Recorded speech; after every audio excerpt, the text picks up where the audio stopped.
bismillaahi raxmaani raxiim daawadayaal kusoo dhowaada youtube-ka wararka soomaalida qodobada ugu waaweyn aad ku maqli doontaan warkayaga waxaa ka mid ah wararka qaar ayaa waxay sheegayaan in ra-iisul wasaaraha soomaaliya xasan cali kheyre uu wado isku shaandheyn uu ku sameynayo golahiisa wasiirada ila xog ogaal oo ku sugan madaxtooyada soomaaliya ayaa inoo sheegay in ra-iisul wasaaraha xukuumadda soomaaliya mudane xasan cali kheyre uu wado qorshe xilka ugu qaadaya qaar ka mid ah golaha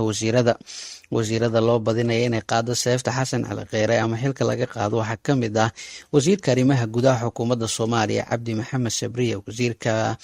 howlaha guud cabdi aadan hoosow oo xilkaasi ku hantay kadib markii uu iska casilay wasiirkii hore ee wasaaradaasi cabdifataax geese, iyo wasiirka ganacsiga iyo warshadaha xukuumadda soomaaliya mudane maxamed cabdi xayir maareeye. wasiir maareeye ayaa la sheegayaa in loo wado wasaaradda warfaafinta xukuumadda soomaaliya oo hadda uu wasiir ka yahay daahir maxamuud geele. ra-iisul wasaare kheyre ayaa laga dhowrayaa inuu isku shaandheyn ku sameeyo golihiisa wasiirada, taasi oo qeyb ka ah heshiis dhexmaray ra-iisul wasaare kheyre iyo gudoomiyaha baarlamaanka maxamed mursal sheekh cabdiraxmaan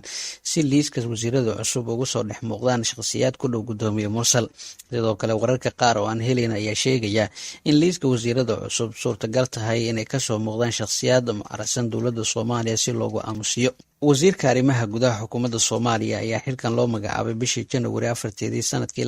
2018 kadib markii xilka qaadis lagu sameeyey wasiirkii wasaaraddaasi cabdifaarax siciid juxa. dhanka kalena wararka naga soo gaaraya magaalada baydhabo ee xarunta gobolka baaya waxay sheegayaan in ammaanka magaaladaasi ay la wareegeen ciidamo Etoobiyana. ciidamada Etoobiya ee ku sugan magaalada baydhabo ayaa lagu wareejiyey ammaanka magaaladaasi kadib heshiis dhexmaray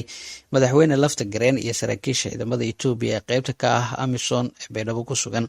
arrintan ayaa looga gol leeyahay sidii loo xaqiijin lahaa ammaanka guud ee magaalada baydhabo iyo deegaanada ku dhow si aysan falal ammaan darri halkaasi uga dhicin. gaadiidka ciidamada Etoobiya ee askartoodu aada u hubeysan ayaa lagu arkayaa wadooyinka muhiimka ee magaalada baydhabo, waxayna si gaar ah xil isaga saareen sugidda amniga xarunta madaxtooyada oo loo diiday inay soo galaan gaadiidka ciidanka Soomaaliya sida wararka aynu ku helino. guud ahaan warkii aad kala socoteen youtube-ka wararka soomaalida waa naga intaa. fadlan subscribe dheh channelkan, share garay, commentna ka bixi, waad mahadsantiin.